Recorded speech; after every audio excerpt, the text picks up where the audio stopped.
नमस्कार. स्वागत आहे तुमचं महाराष्ट्र देशा या यूट्यूब चॅनलवर. पानिपत 14 जानेवारी 1761 संक्रांतीचा दिवस. पानिपतकर म्हणतात 80,000च्या वर मराठी बांगडी फुटली. इतर खुर्दा अलग. मल्हारबा होळकरांचा मानसपुत्र नजीब रोहिला यांनी रचलेला हा डाव. अब्दालीला इस्लामच्या आणाभाका देऊन इच्छा नसताना पण फक्त मराठ्यांचा बंदोबस्त करायला बोलावला. आलम हिंदुस्थानात नजीबाला मराठ्यांशिवाय कोणाची जरब उरली नव्हती. राजपुताना, दिल्लीचा बादशाह, जाट, अयोध्येचा नवाब सुजाउद्दौला आदी सर्वांना बाटलीत उतरवू शकत होता हा नवाब नजीब. फक्त हे मरगट्टे त्याच्या आवाक्या बाहेरचे होते. मराठ्यांना नजीब रोहिल्यानेच मरगट्टे हे विशेषण दिलेले. बोराडी घाटावर दत्ताजी शिंदेना मारल्यानंतर नजीबाला अखंड हिंदुस्थानाचा बादशाह बनायची स्वप्ने पाडायची. पण त्याच्या स्वप्नपूर्तीत अडचण होती मराठ्यांची.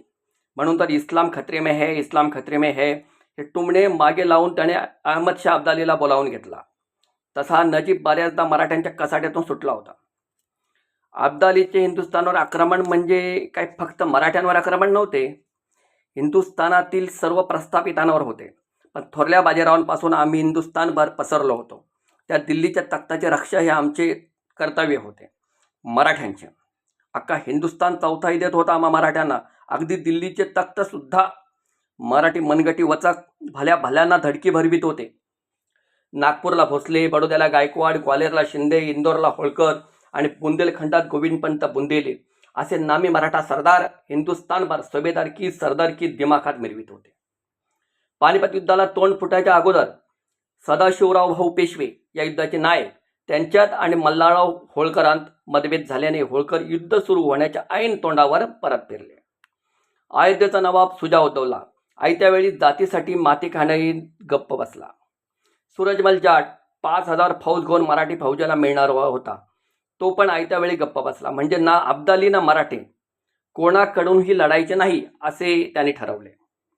आज प्रत्यक्ष युद्धात सेनापती सदाशिवराव भाऊ पेशवे, विश्वासराव, शमशेर बहादूर हा बाजीराव आणि मस्तानीचा पुत्र, महाजी शिंदे त्यांचा पुतण्या जनकोजी शिंदे, इब्राहिम खान गारदी जे तोफखान्याचे प्रमुख होते, असे बरेच मराठावीर या मैदानात झुंजत होते.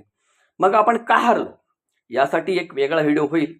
तुर्तास आपण एवढं बघू की पानिपताची मोहीम हाती घेताना सदाशिवराव भाऊ पेशवे यांनी निक्षून शनिवारवाड्यात सांगितले होते, शक्यतो कबिला, बुडुंगे, यात्रेकरू यांचा भरणा या मोहिमात नको. पण पुण्यात अशी आवई उठली की भाऊ नास्तिक आहे. पानिपतावर जाता जाता कुरुक्षेत्र, मथुरा, गोकुळ, काशी आदी हिंदूंचे पवित्र तीर्थक्षेत्र लागतात. मग जर सोबत यात्रेकरू असतील तर त्यांच्या पुण्याईने ही मोहीम फत्तेच होईल. आणि भाऊ जे म्हणत होता हा जास्तीचा पसारा नको, शेवटी याचा प्रत्यय आला.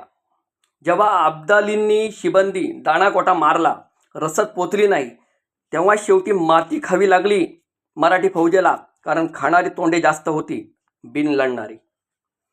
दुसरे असे की इब्राहिम खान गारदीला तोफखाना प्रमुख केला. त्याचबरोबर सदाशिवरावांनी गोलाच्या लढाईचा निर्णय घेतला. म्हणून मल्हारराव होळकरांना राग आला. भाऊंनी मनधरणी करण्याचा प्रयत्न केला, पण तरीही मल्हारबा आपल्या फौजा घेऊन परत फिरले. गोलाची लढाई म्हणजे गोलाकार लढाई याचा निर्णय भाऊंनी एवढ्यासाठी घेतला होता कारण तो पानिपताचा प्रदेश मैदानी होता. डोंगर कपाऱ्यात गनिमी कावा चालतो, मैदानावर नाही. पण मल्हाररावांनी गनिमी काव्याचा हट्ट धरला होता. हे एक प्रमुख कारण होते मल्हारबांच्या परतीचे. मालवा आणि दुआबाद काळ्याचे पांढरे झाले आणि आता मिसरूट फुटलेली ही पोरं आम्हाला शिकवत्यात असं म्हणत होते मल्हारबांच्या. आणि म्हणून मल्हारबा परत फिरले.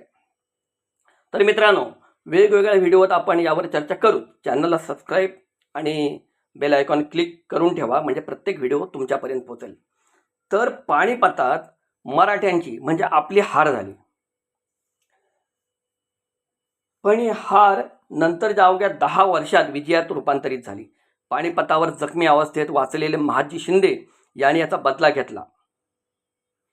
तर नजीबाबाद जाळून पूर्ण राख केला. उभ्या हिंदुस्थानात ही एक लढवई जमात अशी लढली याचे पोवाडे अख्ख्या हिंदुस्थानात आजपर्यंत गायले जात आहेत.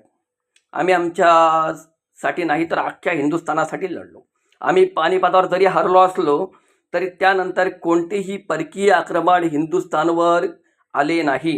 या युद्धानंतर अब्दाली एका पत्रात लिहितो, हे मरगठ्ठे अगर ये भागने लगे तो इनके आगे कोई भाग नहीं सकता, लेकिन जब ये लढते हैं तो इनके सामने कोई टिक नाही सकता.